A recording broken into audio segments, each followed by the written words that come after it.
Hello, everyone, and welcome to this week's Leadership Lunch Chat. I'm very excited to be here with my friend Jen. We've taken a few weeks off. I'm not even sure how many at this point.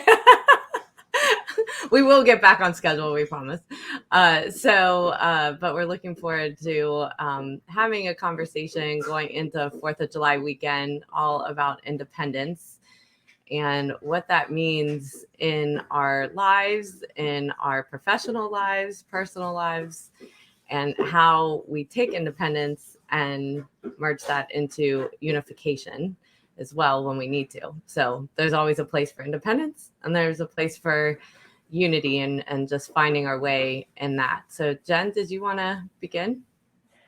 Sure. I feel like I could start anywhere, but what hit me while you were talking just there, Amy, is that like I'm raising 3 daughters and Mm-hmm. I want them to be independent young women. I want them to be able to pay their own bills and make their own decisions and know who they are and what they love to do and what they don't want to do and have those sort of independent feelings before they merge Mm-hmm. with a partner, a life partner, and if possible, or at least in the process of merging with a life partner, that they honor and listen to their, hopes, dreams, fears, uncertainties, doubts, that sort of stuff. And I just think that's super critical. And so, like as leaders, as people that run a business, as people within a business, we have the same issues. We have our own independent needs and desires, and then we're part of something greater. And it is a tension or a push pull between independence and unity, and Yeah. something to pay attention to. Yeah. Well, and I love you started there because I'm going through that transition personally with both kids going to college, which that's a new experience of independence for me. It's independence for them. But I've never actually experienced that myself. And so a lot of times we don't, you know, I think the word can sometimes mean like empowering yourself or whatever it can mean in your own life, but it also takes a definition of what that means. And that's where I definitely find from the work that both of us do is everyone has a different definition of independence. And often we don't step back and define what that means for each person, and then how do we come together and agree on what that means, because everybody's got different goals, and because we're in business to accomplish, but we're also in business to succeed for our own personal lives. And that comes into play when we're making decisions as a team as well, when we're in leadership. And so, how do you actually facilitate that conversation as each person is going through their own natural journeys themselves with their families, and then have to make a decision that's outside of themselves for the business and make it arm's length? So, facilitating those conversations is really important. And I do think the first step with a lot of it is making sure that you listen to each person and hear each person out before ever mandating a decision of which way you go. We're hearing a lot of this being out with firms right now of, do I stay independent? Do I take investment? Do I merge? What do I need to do? I'm hearing all of this stuff happening. And it has to be a personal choice of setting personal goals individually, and then as a group, do we align on what that means and the investment that takes either way? Big time. My gosh. Well, so somewhere early in that conversation there, Amy, I thought of Patrick Henry, "Give me liberty or give me death," and this idea of independence, like I want my way, like Mhm. I don't, uh, what my needs are is so important. And if I can't have it the way I think and the way I believe and the way I want, then I don't want to participate. And Mhm. that is not an uncommon, it's not voiced like that. Sometimes it is. Sometimes you're lucky to hear that, Yeah. like, that's great. But most of the time it's not said that straight, but that's the behavior. That's there's a selfishness. Independence is important, but we have to be careful when it starts to border selfish, almost obstinance or something. My wants and needs are greater than the unified group's wants and needs or something. And, this idea of should I merge or should I stay independent, my goodness, I mean, for years I've been saying firms quietly and secretly have, every partner sitting around the table with a for sale sign in their back pocket.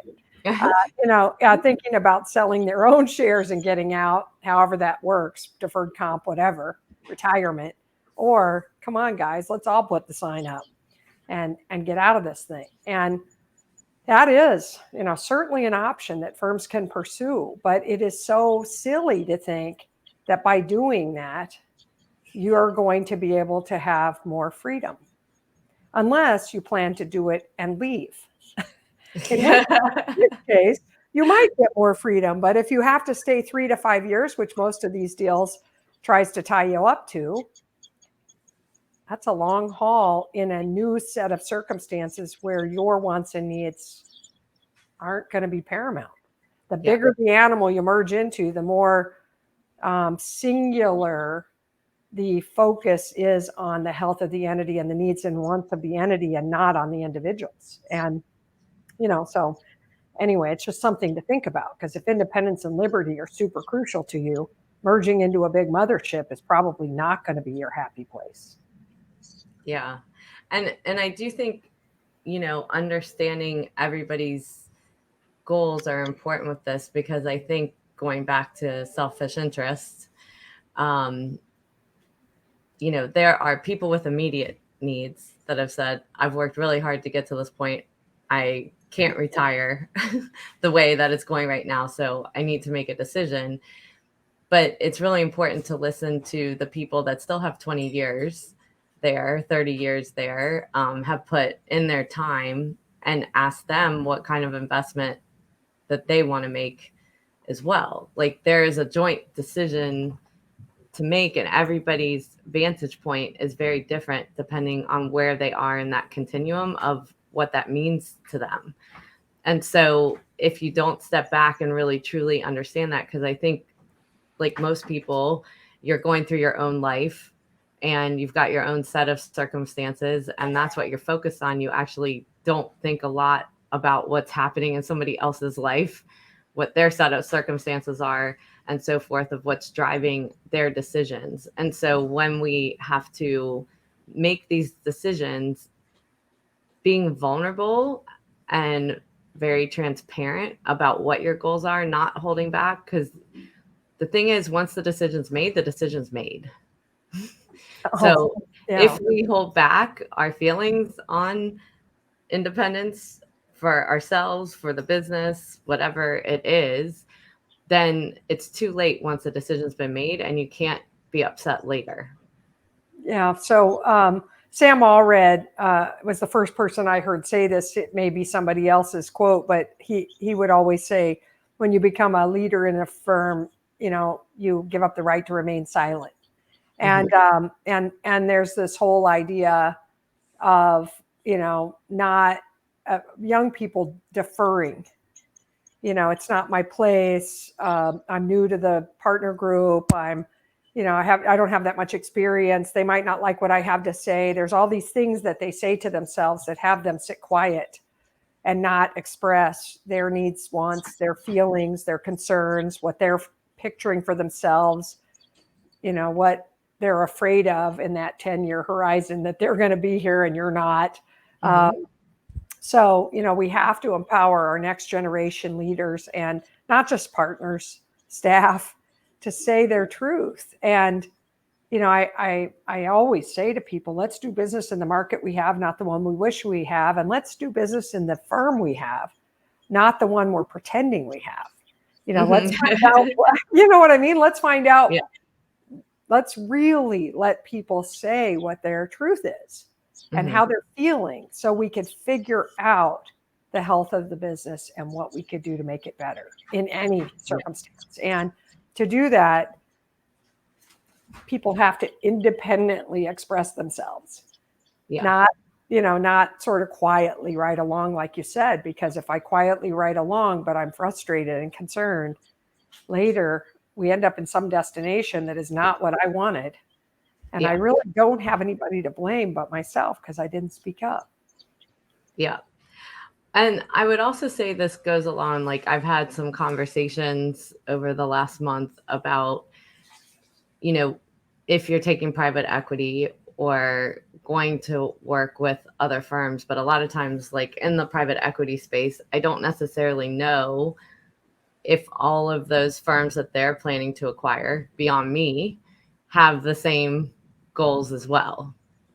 Operations, culture, those sort of things. And so it's really important that you're asking those questions during the due diligence process, because if those things are important to your team, you've gone around the table, you've talked to the firm, these are the things that are really important to us about the way we work and how we want to make sure our lives are going forward, then we also have to make sure that we're in alignment with who's ever going to come in and who they're going to look for that's going to expand us. If someone's making an investment in us, that means they're looking to make investment in others as well.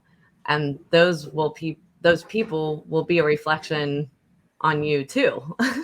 So if you don't know who else they're looking at, if you don't know who else they're planning to acquire or what their requirement checklists are, and if that's in alignment with not just the ROI stuff that you want as far as personally and your independence, but also once you start working, that the culture is also going to align with what you want personally as well as you move forward, then you're going to find yourself in a situation with people you might not agree with, and it will be very hard to make decisions in the future. So a lot of times we can think like these are the kinds of conversations we don't want to have, that the money part is more important and all of these other things. But if this becomes one of the most important things once decisions are made. So again, while you're talking, I'm thinking of another crazy random line, and it's wow, you got full of them today. No, I am full of them. I'll just keep something. But money can't buy you love. The Beatles. Mm-hmm. Money can't buy us happiness. Money can't buy us love. And I know we want to get our deal right. I know that there's a whole generation. The demographics show that in the U.S., the 25 to 64-year-old population only grew 3% last year. Over 65 is growing at like 13%. And that 25 to 64-year-old group, it is working to serve the needs of this country. The over 65, they're using the services. They're not. Now, I'm saying some are working still. Don't get me wrong. I know there's over 65-year-old people working, but there's a lot of need for services and products in that group.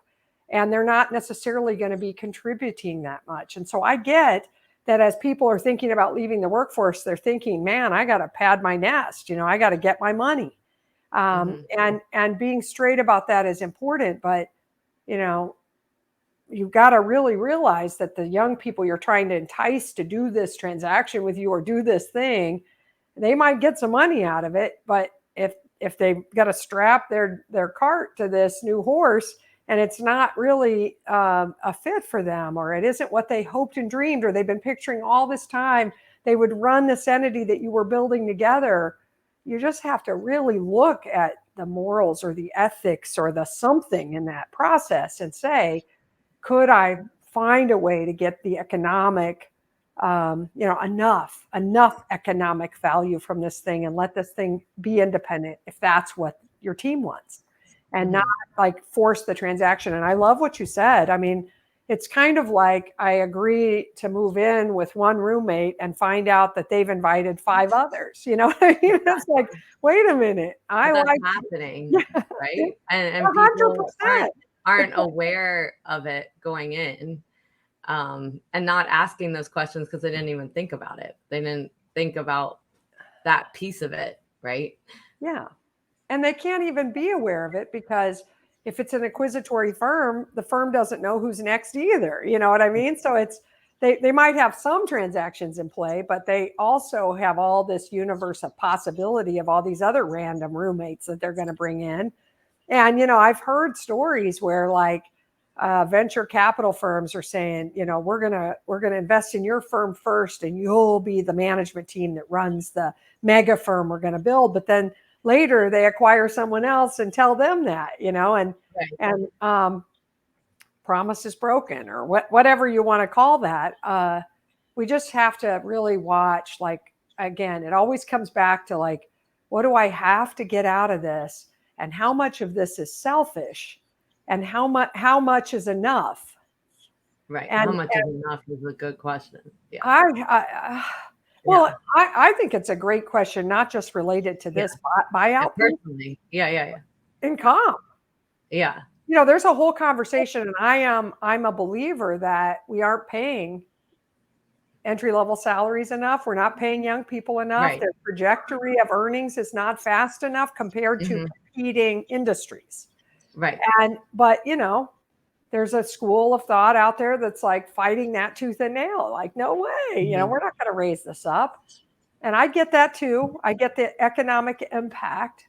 But man, has anybody checked what partners are making these days in firms? Most firms, not all firms, but most firms, Yeah. it's a living way beyond the standard of what we had maybe expected when we got out of school ourselves. And maybe it's more than enough. Yeah. Well, and I do think this can be an uncomfortable conversation to first really talk about what independence means to you personally, and coming together on that, and remembering, like, even with it being Independence Day, how much conflict there was with the founding fathers of what independence meant. Conflict is not a bad thing, and conflict can be healthy if done in a healthy way and respectful way of listening to each person, because a lot of times you come up with a better answer, a better solution. I think what we see a lot of times is we see people avoiding conflict in these situations, and then trying to make the decision for everyone else because they just don't want to have the conflict. The conflict is not a bad thing. And when we have mutual respect for one another in this process of really trying to understand what everybody's goals are and what we need to do different in order to achieve the outcome we all want, and not being afraid of pushing forward in any deal we're going in, if that's where we go, to say what our demands are in writing, not handshakes, because like you said, that can change on, verbal promises. And what happens in a lot of these situations is a lot of people that were part of the deal are not part of the operations later. So it is important that you're okay to do that. And if you're not okay doing that, get someone to help you facilitate hard conversations, and being willing to sit through it and to walk away. Well, and Amy, and no conversation takes place unless there's a recap in writing. Mm-hmm. And so, especially in these circumstances, and especially if I'm a next gen player in the deal, I'm going to make sure that I put what I've expressed verbally also then in writing to either my current leadership team or the acquiring leadership team or whatever it is, and whatever we agree to once we start to unify after this healthy debate and after this super vulnerable selfish interest discussion, whatever we agree to, it has to be memorialized in writing too.